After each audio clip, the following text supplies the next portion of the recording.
conta uma coisa. Qual foi a última vez que você foi a uma consulta médica, hein? E exames? Seus exames estão em dia? Você já fez um check-up? Que exames fazem parte de um check-up, você sabe? E será que é mesmo verdade que homens fazem menos check-ups do que mulheres? Bora conversar sobre isso? Bem-vindos, então, ao Papo Saúde, um podcast da Unimed Ceará, em parceria com a campanha nacional Mude um Hábito e com o apoio da AIS, Atenção Integral à Saúde, para ajudar você com dicas e informações em prol da sua saúde e do seu bem-estar. Eu lembro que todos os episódios são gravados de forma remota e por isso a qualidade do som pode não ser a que gostaríamos de entregar. A nossa dica é para que você continue cumprindo todos os protocolos para combatermos juntos a Covid-19.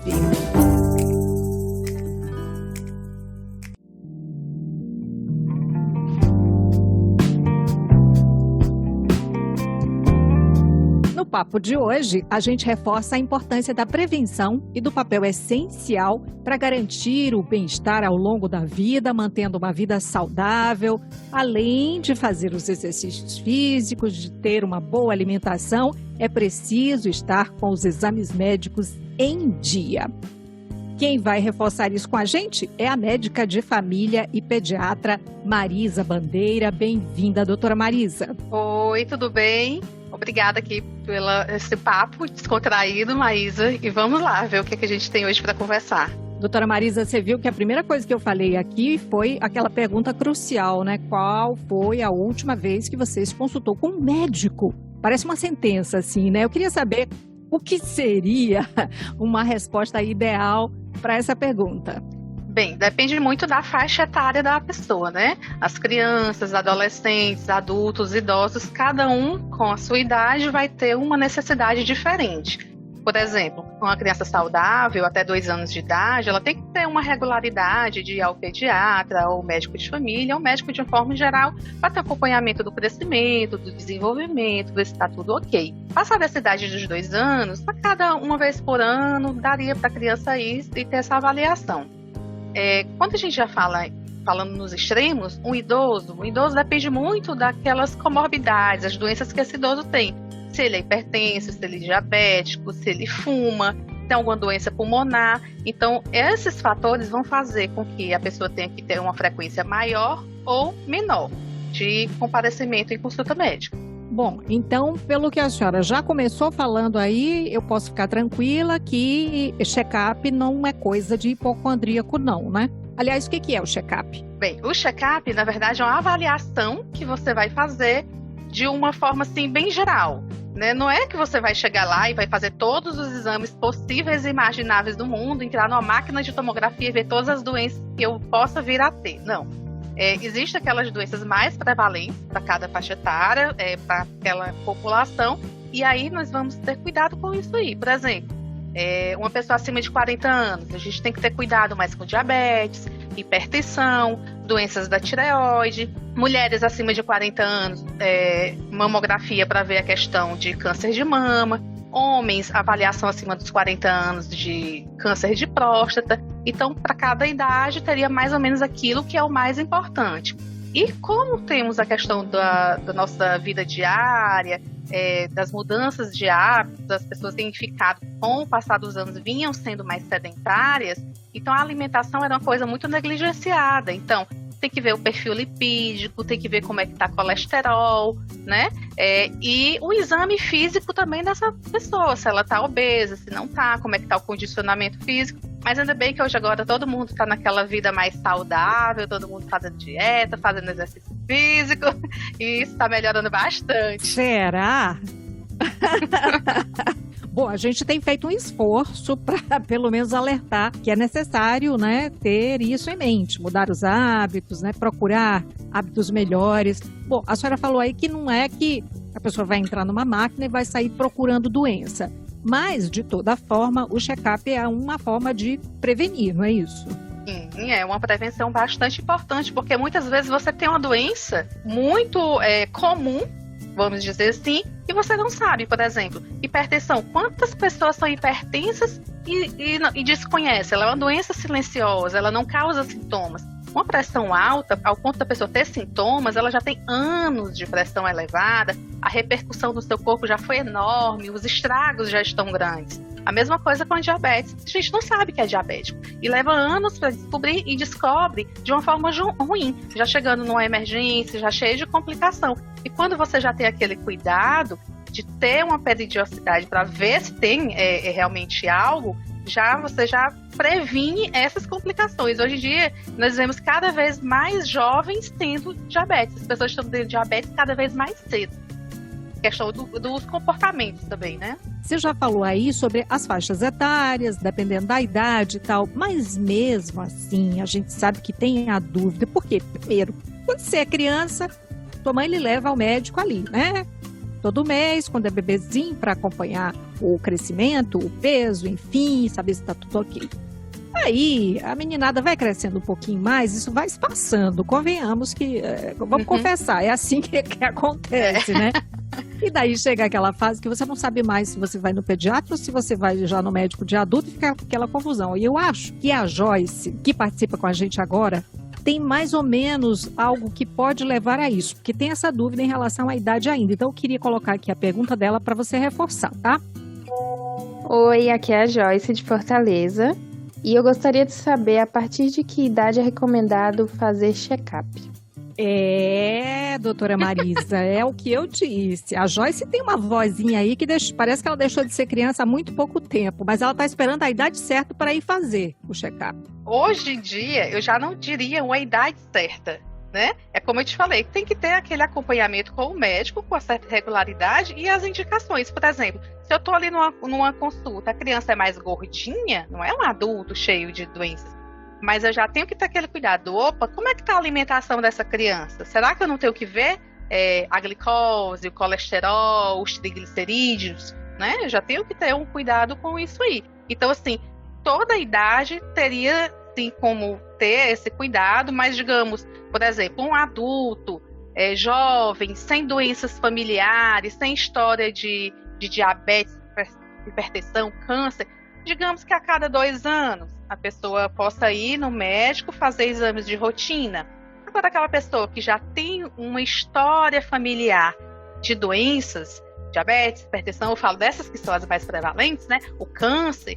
Então, essa pessoa ela já tem que ter um cuidado maior. Às vezes, de forma até anual, essa pessoa deveria ser vista por um médico e fazer exames de rotina. Você falou aí sobre um sintoma, né, que surge e que desperta, a pessoa pensa assim, opa, eu não posso agora não tem jeito, vou ter que me entregar, vou ter que ir no médico. Aí, ela vai.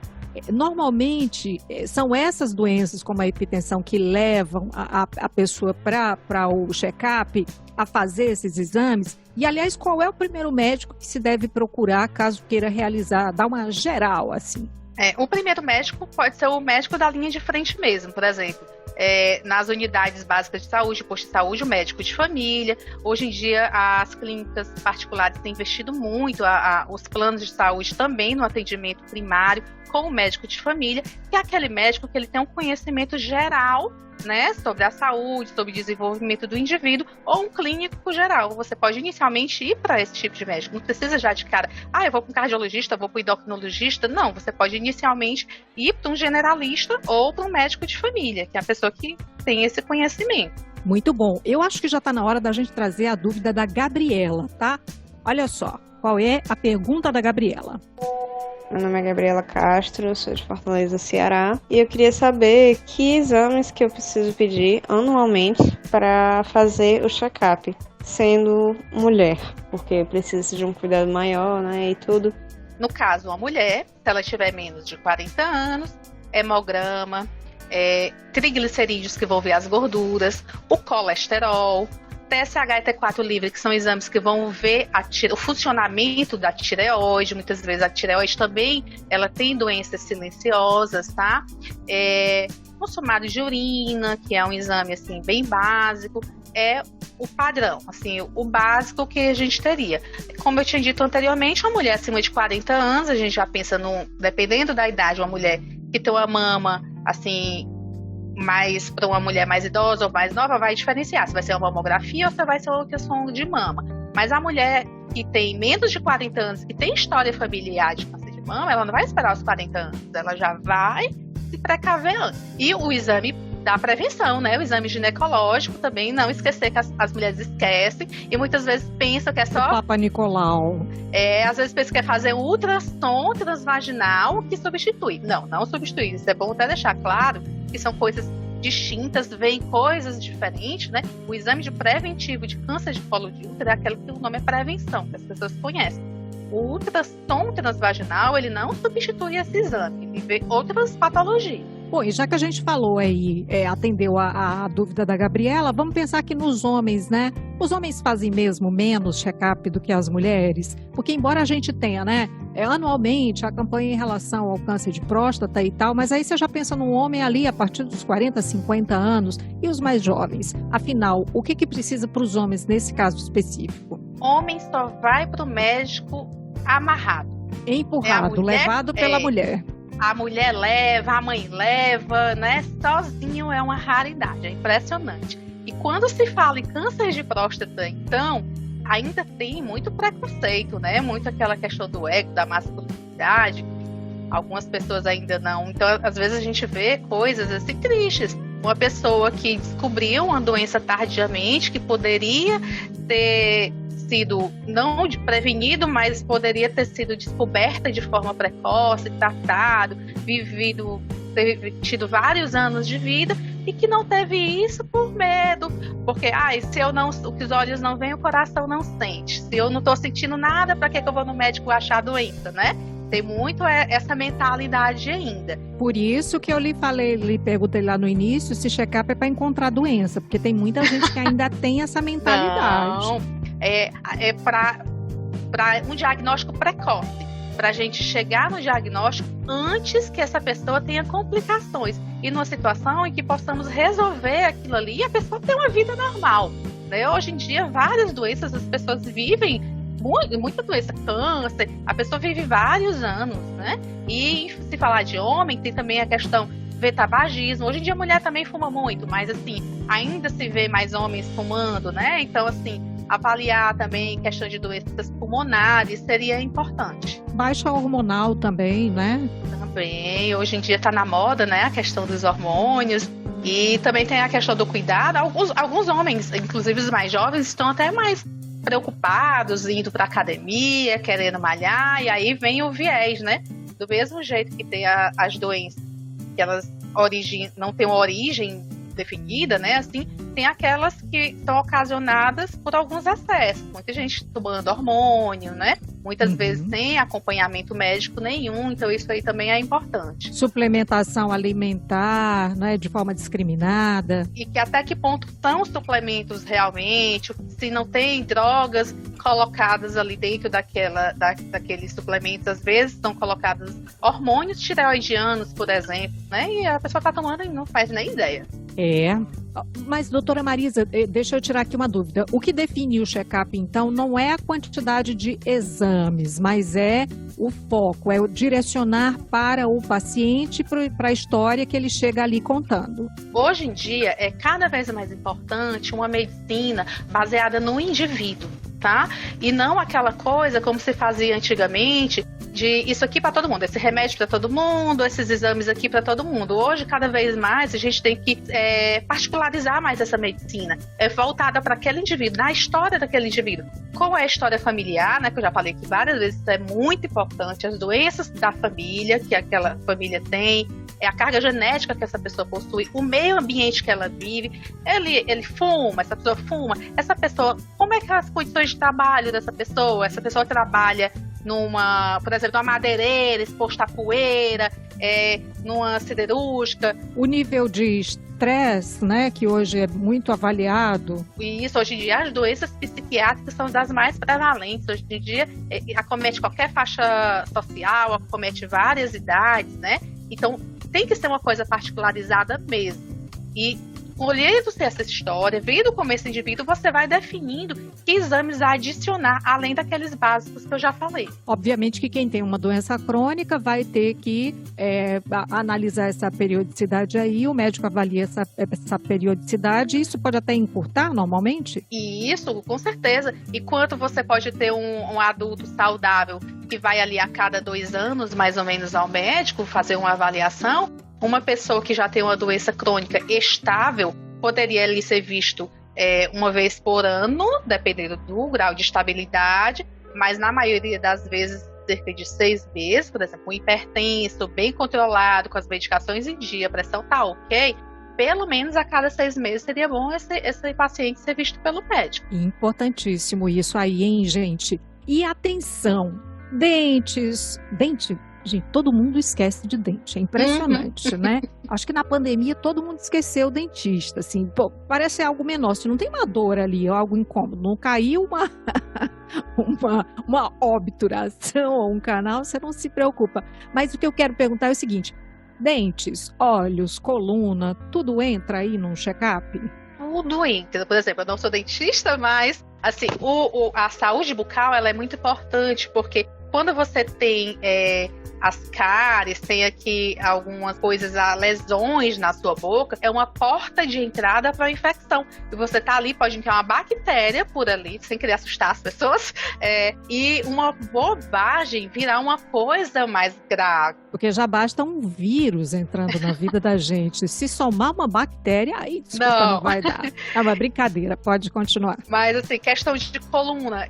Olha, isso é tão frequente, sabe? A parte sim, eu sei. É uma coisa assim que acomete também várias idades. A criança que está ali na escola, que não senta direito na cadeira, a pessoa que trabalha o dia todo, de todas as formas, desde aquele trabalhador braçal que passa o dia carregando peso, tem um excesso de peso sobre sua coluna, até aquela secretária que fica ali no telefone o dia todo, fica no computador digitando, né? Que vem as lesões de esforço repetitivo também. Então, tudo isso tem que ter um cuidado. E percebeu a postura ruim, a gente tem que ter muito cuidado com isso, né? Porque as repercussões vão vir com o passar do tempo. Aliás, o que tem de gente a essa altura do campeonato da pandemia se queixando de problemas na coluna não está escrito, né? Porque a senhora falou aí da criança que fica na escola naquela má postura, em casa então, né? Que não tem aquela cadeira ergonomicamente projetada, as pessoas que continuam trabalhando em casa, né, com os arremedos de escritórios. Eu queria saber se, por conta da pandemia, aumentou a procura por esse tipo de procedimento, que seja buscar fazer um check-up. Eu ainda não tenho percebido tanto essa procura. Eu acho que as pessoas ainda estão com medo de ir ao médico. Acho que as pessoas ainda estão evitando sair de casa aos poucos. A gente vê um certo aumento, principalmente está procurando mais, primeiro, aquelas pessoas com as doenças crônicas, porque, infelizmente, muitas pessoas descompensaram nesse período. Elas falam, fica em casa, é importante ficar em casa. Mas, por exemplo, consulta médica, uma pessoa que tinha uma doença crônica, que já tinha uma certa gravidade, por ter perdido segmento com o médico, aquele acompanhamento, gente que tinha uma hemoglobina ótima, a hemoglobina é uma hemoglobina glicada, que é um dos parâmetros que a gente usa para acompanhar a diabetes, estava ótimo, glicemia controlada, e a pessoa volta assim, parece outra pessoa. Todo mundo aumentou, todo mundo engordou, né, nessa pandemia, eu acho que poucos todos que não engordaram, então quase todo mundo engordou, os hábitos alimentares pioraram, as academias fechadas, diminuindo a questão da atividade física, e aí juntou tudo isso e a gente está vendo essas pessoas descompensadas. Essas são as que estão procurando primeiro atendimento médico. Atenção descompensados, estamos no mesmo grupo, no mesmo clube, no mesmo time. Minha solidariedade. Mas ali ainda há pouco a senhora falou sobre o homem, né, que só vai para o médico carregado, né, pela mulher, pela mãe, pela filha, pela esposa, seja o que for. Então a gente percebe aí a importância da família nesse momento, né, de estimular a esses cuidados com a prevenção à saúde. No cotidiano, a senhora tem percebido isso de fato? Sim, e o homem ainda chega lá, entra no consultório, oi, seu fulano, tudo bem? O que houve com o senhor? Não, tô sentindo nada, só vim porque a minha mulher me trouxe. Aí você começa a perguntar, nossa, tem um monte de coisa, um mundo. E a pessoa diz que não tá sentindo nada, parece que vai com medo mesmo. Quer dizer, você voltou para os homens de novo, né? Com as mulheres não acontece isso, não. Eu, essa semana, ouvi uma história que era a seguinte, era uma senhora, por conta do Outubro Rosa e tal, ela disse que ficava dizendo que achava que tinha que procurar o médico. E daí ela disse que alguém na família dizia, mas fulana, tu vai ao médico só para encontrar doença. E ela, de fato, tinha um câncer de mama. Então, o que eu senti ali é que faltou um estímulo, faltou uma compreensão da família de quem estava do lado para ajudar, né? Para empurrar, para ir junto, não sei. As mulheres, elas procuram bem mais atendimentos do que os homens, de uma forma geral. Elas são mais preocupadas com isso, com a questão da família, se preocupa em levar os filhos, em levar o marido, elas têm a mãe e o pai, né? Elas têm essa preocupação de uma forma mais global. Eu acho assim, o tanto que o número de atendimentos, quando você vai ver assim no final do dia, de mulheres, ele é muito maior do que o dos homens. Conta-se nos dedos dos homens, são mais as mulheres mesmo. Atenção, homens, reajam. Time masculino, reação, né? Como diz na loja. Doutora Marisa, como é que a confiança no profissional médico ajuda ou atrapalha nessa rotina de manter os exames em dia? Ela vai, justamente, ela pode ajudar ou atrapalhar, né? Porque, assim, quando você tem uma boa relação com o paciente, que você consegue conversar de forma aberta, esclarecer o motivo daqueles exames ou o motivo daqueles remédios, o paciente aceita melhor, porque ele entende qual é ele se sente incluído naquele processo de promoção de saúde. Nossa, eu tô aqui, ela tá me orientando realmente, olha, o que você acha? Vamos fazer isso, vamos fazer assim. E a pessoa, ela tá realmente ali participando de uma forma ativa. É bem diferente quando você chega, ó, tá aqui, você vai tomar esse remédio, tá aqui, você vai fazer esse exame, volte daqui a não sei quanto tempo, né? A pessoa não se sente bem acolhida nessa segunda situação e muitas vezes a pessoa tinha uma doença e nem deu seguimento àquilo ali. Eu percebo também que é muito incomum a gente manter um mesmo médico por muito tempo, não é? Infelizmente, a gente houve um tempo em que isso era mais possível, né, de acontecer, mas hoje é incomum. E aí o que parece é que você tem que começar tudo de novo, não é? Isso é verdade. Tem dois fatores. Primeiro, que as pessoas, elas buscam muito a emergência por coisas que não deveriam ser vistas na emergência. Então, por exemplo, renovação de receita, principalmente no serviço público. A pessoa vai num hospital, quer renovação de uma receita de uma medicação de uso contínuo, feita por um profissional que nunca viu na vida, que não vai ter acompanhamento nenhum e que só vai repetir uma receita. É diferente quando essa pessoa marca uma consulta com o médico dela, que ela tem mais ou menos uma ideia ali no prontuário de como é que essa pessoa era os exames, como é que essa pressão dessa pessoa vinha se comportando. Olha, dona fulana, a sua pressão hoje não tá legal. Então, olha, daquela outra vez sua pressão tava boa, não sei o quê. Ou então, olha, hoje você tá melhor do que daquela vez. Vamos aqui diminuir esse remédio. Ou então, vamos aqui aumentar esse outro. Vamos incluir uma outra medicação. Que é uma abordagem totalmente diferente. As pessoas usam muito a emergência. Agora, um fator positivo que eu tenho visto, que eu inclusive comentei rapidamente aqui anteriormente, é que os planos de saúde têm investido na atenção primária, coisa que não se via antes, né? Aquelas coisas, cada vez que eu vou a um médico diferente, não, aí o médico de família, a importância da especialidade, que é aquele médico que ele vê todas as faixas etárias. Então, ele acompanha não só aquele indivíduo, mas ele pode acompanhar a família daquela pessoa. E até pouco tempo atrás você só via isso no serviço público. Agora não, tá aí para quem tem plano de saúde também. Os planos de saúde estão reconhecendo a importância desse profissional e como isso tem diminuído com o passar do tempo, a procura pela emergência, tem deixado as pessoas com doenças crônicas mais compensadas, diagnósticos mais precoces, isso é bem importante.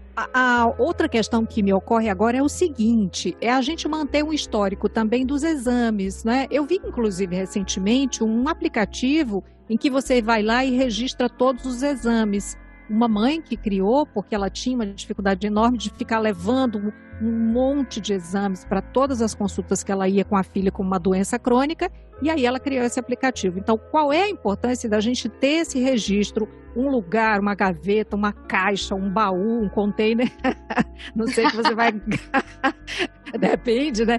Onde você vai guardar esses exames. Se bem que já tem muita coisa digitalizada, não é? Só faltou o container, mas o que eu já vi de sacola, de caixa de papel, de que sobe até catinga de barata. Minha nossa. Eu amei essa história aí do aplicativo. Ia facilitar muito, mais prático, a pessoa não ia carregar exame velho cheio de poeira, né? É muito bom, porque o médico no prontuário, ele tem aquele acompanhamento, mas é importante o paciente se sentir, ser ativo no seu acompanhamento também, ter participação nisso. Eu gostei aí da ideia do aplicativo. Muito bom. Bom, para a gente encerrar esse nosso papo, a gente está falando aqui também de situações ideais, né? De que a pessoa, de fato, tenha condições de atendimento, tenha acesso a atendimento e que possa fazer. Bom, foi lá no médico, aí fez lá os exames laboratoriais, fez exames de raio-x, de ressonância, fez Papa Nicolau, a mulher ou o homem fez o exame lá de próstata, enfim. Mas isso é uma situação ideal, né? Para a gente concluir, eu queria que a senhora dissesse aí se isso é utopia ou se de fato dá para colocar em prática. Dá sim, porque assim, esses exames básicos, como o nome está dizendo, são básicos, né? É uma coisa que é para qualquer pessoa ter acesso, seja no serviço privado, seja num serviço público. Então, assim, para cada faixa etária tem aquela, você vai acrescentando uma maior quantidade de exames, mas aí você está procurando aquelas doenças mais prevalentes naquela faixa de idade, né? Volto a falar de importância de pressão alta, diabetes, doenças coronarianas, doenças da tireoide, com o passar da idade, as neoplasias, né? Câncer cada vez mais prevalente. E tem sim, isso é de suma importância, sem sombra de dúvidas. Muito bem, muito obrigada então, doutora Marisa Bandeira. Esse papo foi rápido, agradável e eu considero muito importante como alerta aqui para os nossos ouvintes que acompanham o Papo Saúde. Muito obrigada. Obrigada, vocês também. Até uma próxima. Tchau.